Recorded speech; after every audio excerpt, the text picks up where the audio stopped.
Howard came with me to meet the band, a bunch of young guys called Guns N' Roses.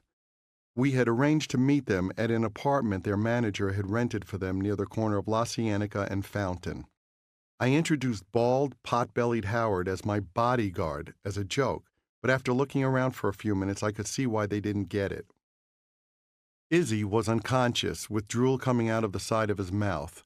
It wasn't clear whether he was sleeping or dead. That's how rough he looked. Duff and Steven were very nice, and Steven was just glowing about what a big Kiss fan he was.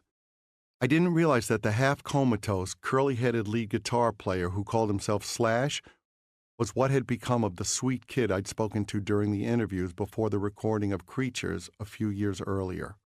Then Axl chatted with me and played a few songs on a crappy cassette player they had lying around. When he played Night Train, I thought it was really good, but I told him that maybe the chorus could be used as a pre-chorus instead, and there could be another chorus added afterwards. That was the last time he ever spoke to me. Ever. Slash roused himself and he and I started talking about the Stones. I showed him Keith's 5-string open G tuning, which was the setup Keith used to write all his stuff. I took a string off and retuned a guitar, and he thought it was very cool. I also offered to help Slash get in touch with people who could hook him up with some free guitars.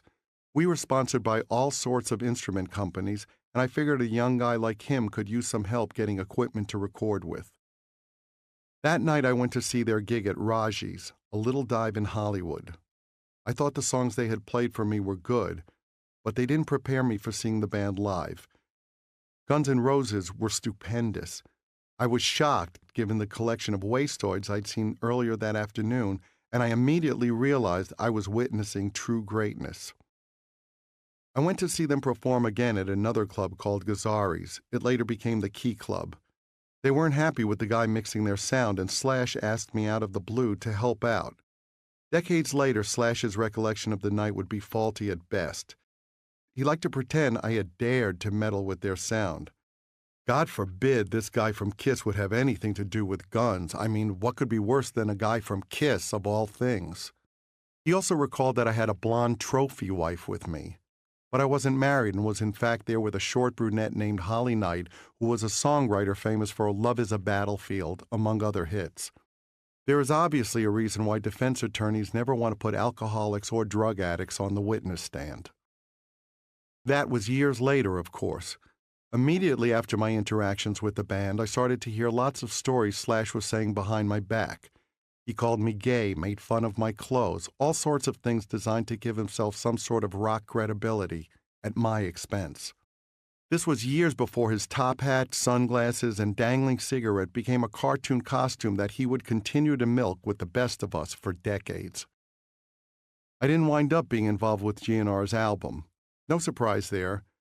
The surprise came a few months later when Slash called me and wanted to follow up on my offer to help him get some free guitars. You want me to help you get guitars after you went around saying all that shit about me behind my back? Slash got real quiet. You know, one thing you're going to have to learn is not to air your dirty laundry in public. Nice knowing you. Go fuck yourself.